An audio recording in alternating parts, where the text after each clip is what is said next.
বাহিরে ঝিরি ঝিরি বৃষ্টি হচ্ছে আর একটু একটু ঠান্ডা। তখন মনে হয় গরম গরম কিছু একটা খাই। তো চলে গেছি রান্না করতে রান্নাঘরে। এটাকে গ্রামে বলে বউ ভাত আর শহরে বলে খুদে ভাত। চাল ছোট ছোট চালগুলো দিয়ে রান্না করা হয়।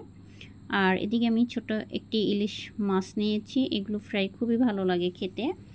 এগুলোর টেস্ট অন্য রকমের আর বড় ইলিশ মাছের টেস্ট অন্য রকমের হয়।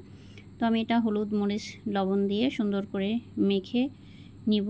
আর যেগুলো আমি কেটে কেটে নিয়েছিলাম এইগুলোর ভিতরেও হাত দিয়ে সুন্দর করে মশলাগুলো মেখে রেখে দিব অন্য পাশে। আর এখানে আমি বেগুন, পটল সাথে কাঁকরোল নিয়েছি, ভাজি করব। যেহেতু একসাথে ভাজি করব সেই জন্য একসাথেই আমি নিয়েছি। এখানে হলুদের গুঁড়ো, মরিচের গুঁড়ো, লবণ আর আদা রসুন বাটা দিয়েছি। দিয়ে এটা মেখে রেখে দেব কিছু সময়ের জন্য। আর আগেই আমি চালগুলো ধুয়ে রেখেছিলাম পানি ঝরার জন্য, ঝরঝর হয়ে থাকে তাহলে রান্না করতে ভালো হয়।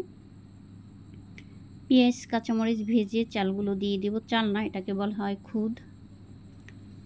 দিয়ে সুন্দর করে আমি এটা নেড়ে হলুদের গুঁড়ো সাথে তেজপাতা দিয়েছি, পরিমাণ মতো লবণ দিয়ে এটা সুন্দর করে ভেজে নিব। আমরা যেরকম পোলাও রান্না করি সেমভাবেই রান্না করব। সাথে একটু রসুন বাটা আর আদা বাটা দিয়েছি। আর পরিমাণ মতো পানি দিয়ে এটা আমি চুলার উপরে বসিয়ে রেখে দিব।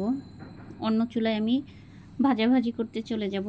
বেগুন ভেজে নিব, সাথে 2 পিস কাঁকরোল দিয়ে দিব। যেহেতু একসাথেই সব ভাজবো তাই ভাবলাম যেহেতু জায়গা আছে ফ্রাই প্যানে, তো দিয়ে দিলাম বেগুন আর সাথে কাঁকরোল। কাঁকরোলগুলো আমি পাতলা পাতলা করে কেটে নিয়েছি, সিদ্ধ হয়ে যাবে তাড়াতাড়ি। ভাজা হয়ে গেল। আর শুকনো মরিচ আমি টেলে নিব। পেঁয়াজ শুকনো মরিচ দিয়ে সাথে ধনেপাতা দিয়ে ভর্তা না হলেই না। এটার সাথে খুব ভালো লাগে, বউ ভাতের সাথে বা খুদে ভাতের সাথে খুবই ভালো লাগে খেতে। আর পটলগুলো আমি দিয়ে দিচ্ছি, এটাও ভেজে নিব আমি। সুন্দর করে ভাজা হয়ে গেছে। আর আগেই বলেছিলাম ভর্তা না হলে নাই, এত সুন্দর লোভনীয় ভর্তা তো খেতেই হবে। আর ইলিশ মাছটা আমি সবার শেষে ভাজবো যেন মচমচা থাকে। আজকে পর্যন্তই, আল্লাহ হাফেজ।